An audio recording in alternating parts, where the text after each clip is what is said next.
Alhamdulillah, kami keluarga besar Partai Demokrat turut berbahagia atas peringatan Milad PKS yang ke-21.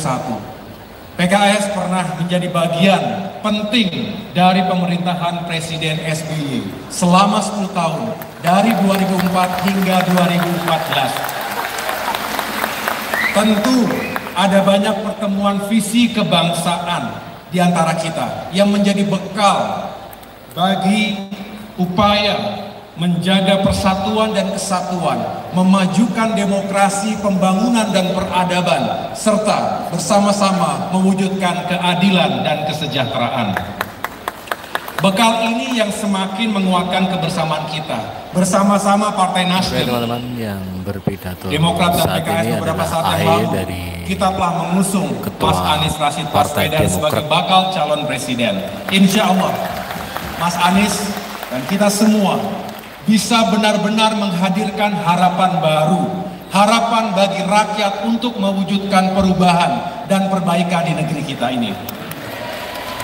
Tema perubahan dan perbaikan menjadi sentral dan tentunya menjadi pesan kunci hari ini.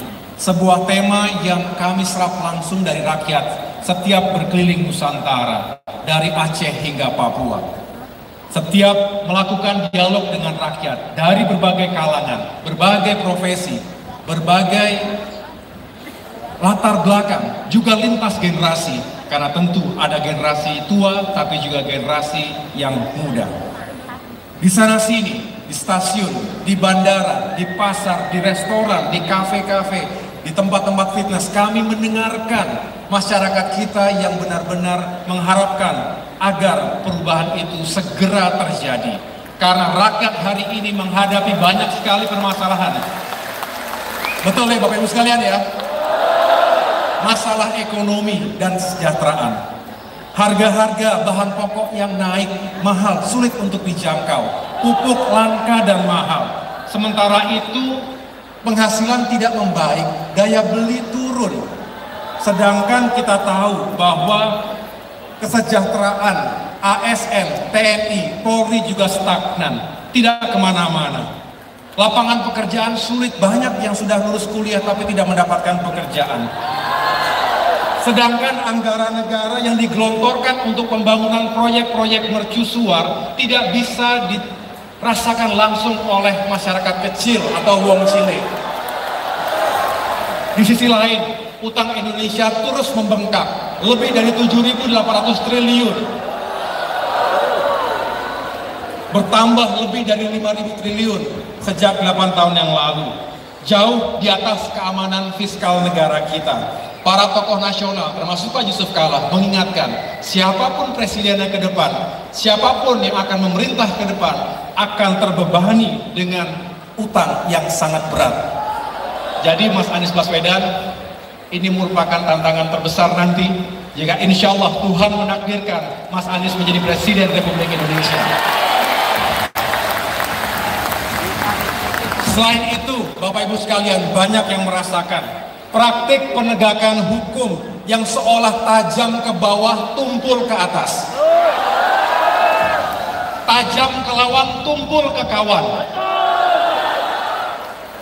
Kita tahu, mengamankan kawan politik dari proses hukum adalah obstruction of justice atau menghalangi penegakan hukum.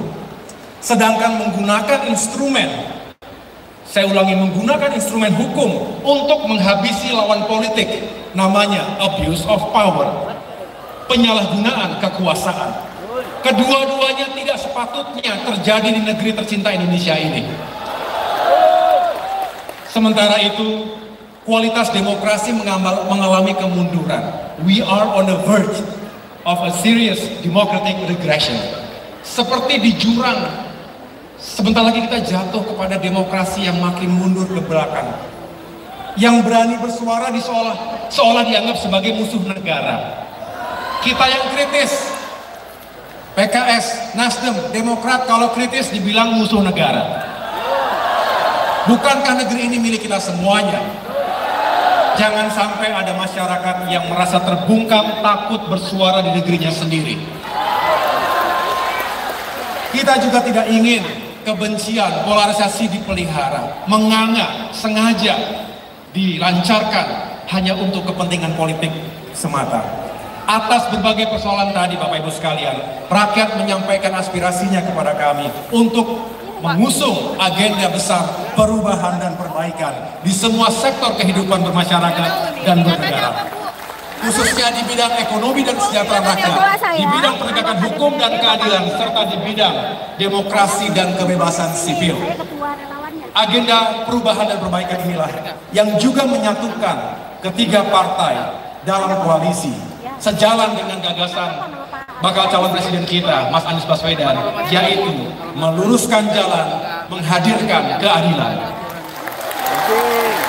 Untuk itu, kepada para sahabat sekalian, Demokrat tentu mengajak kita semua menghadirkan solusi yang efektif untuk perbaikan, terutama kebijakan ekonomi dan fiskal yang tepat, yang adil, yang berorientasi pada peningkatan kesejahteraan rakyat. Agenda perubahan dan perbaikan yang lain adalah mewujudkan tata kelola pemerintahan yang tentunya baik atau good governance yang tidak lepas dari prinsip-prinsip transparansi, akuntabilitas, dan juga partisipasi. Itulah agenda utama kita.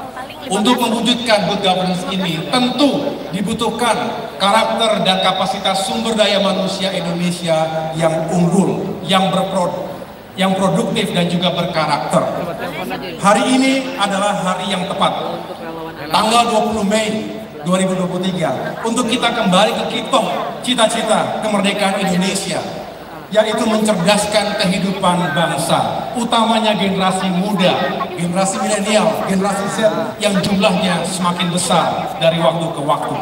Kita ingat momentum sejarah 20 Mei 1908 dan Reformasi Nasional 21 Mei 1998, bahwa generasi muda terdidik yang telah terbukti menjadi motor penggerak perubahan bangsa. Mudah-mudahan generasi muda hari ini juga menjadi motor penggerak perubahan dan perbaikan untuk Indonesia yang semakin baik ke depan 2024, 2045 dan selanjutnya. Karena itu Bapak Ibu sekalian, sudah sepatutnya kita mengutamakan pembangunan manusia dibandingkan pembangunan yang sifatnya serba benda. Pembangunan infrastruktur itu penting, dibutuhkan, tetapi jangan sampai menomor sekiankan pembangunan manusia. Indeks pembangunan manusia, Human Development Index, mengatakan utamakan pendidikan, kesehatan, dan juga kesejahteraan. Kalau tadi Presiden PKS, singkatan PKS, ya sama, menjadi pintar, menjadi kaya, menjadi sehat. Jadi PKS sudah pada poros yang sangat tepat untuk mewujudkan ketiga elemen utama manusia tadi. Jadi kalau kita bisa meningkatkan SDM-nya, tentu kita bisa meningkatkan pembangunan yang lebih berkualitas lagi. Termasuk jika SDM-nya maju, maka negaranya juga akan semakin maju. Bapak Ibu yang saya muliakan, pintu untuk melakukan perubahan dan perbaikan tadi terbuka dalam pemilu 2024 mendatang. Itulah momentum terbaik 5 tahunan bagi rakyat Indonesia untuk menentukan nasibnya sendiri. Kita tentu berharap pemilu 2024 berlangsung secara aman, damai, jujur, adil, dan demokratis. Dan kita berharap para penyelenggara pemilu yang kami muliakan benar-benar bisa bersikap netral dan independen. Tidak partisan. Mungkin, sekali lagi mungkin akan terjadi intervensi, intimidasi, bahkan kecurangan. Tapi kita semua, koalisi perubahan harus kuat, harus bersatu, dan berani menghadapinya.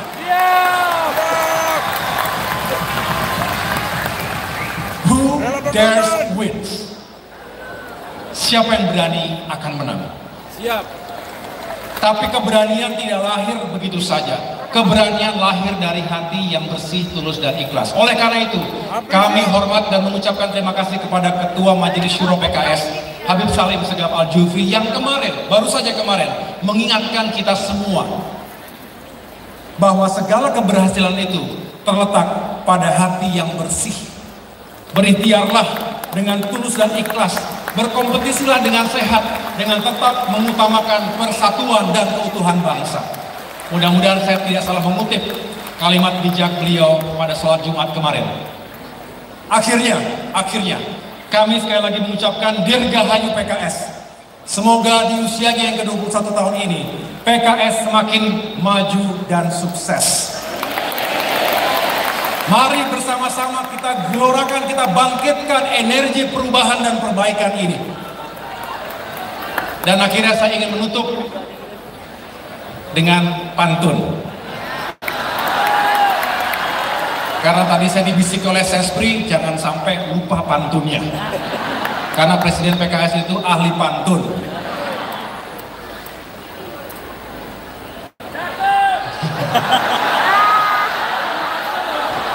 Makan alpukat enaknya pakai es. Lebih senang kalau dicampur durian. Selamat Milad ke-21 untuk PKS.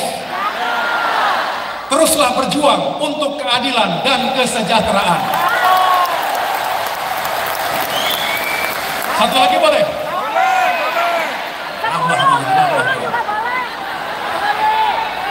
Gelombang datang, kapal terguncang. Tali kemudi dipegang erat. Jangan bimbang dalam berjuang. Kuatkan hati bersama Demokrat. Boleh iklan sedikit, katanya live tadi semuanya masalahnya. Terima kasih sekali lagi, luar biasa PKS, semangatnya, militansinya, dan kesetiaannya. Semoga koalisi perubahan ini benar-benar mendapatkan ridho Allah Subhanahu wa Ta'ala, Tuhan yang Maha Kuasa, menuju perubahan dan perbaikan untuk Indonesia yang semakin baik dan maju ke depan. Selamat Mas Anies Baswedan menjalankan amanah besar ini. Terima kasih. Wassalamualaikum warahmatullahi wabarakatuh.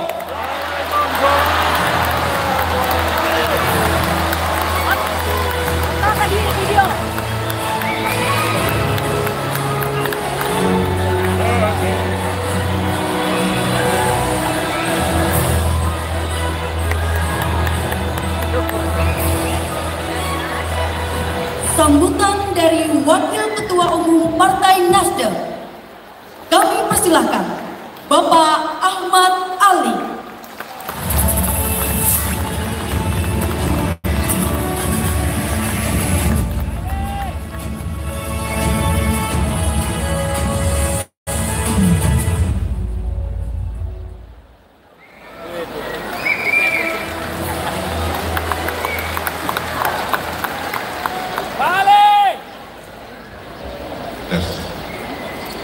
Bismillahirrahmanirrahim. Yang sama-sama kita muliakan, kita sayangi, kita cintai Ketua Majelis Syuro PKS Habib Salim Al-Jufri beserta jajaran Majelis Syuro PKS yang hadir pada acara hari ini, yang saya cintai, saya muliakan Bapak bangsa kita, Bapak Wakil Presiden ke-10 dan ke-12, Kakanda Haji Yusuf Kala,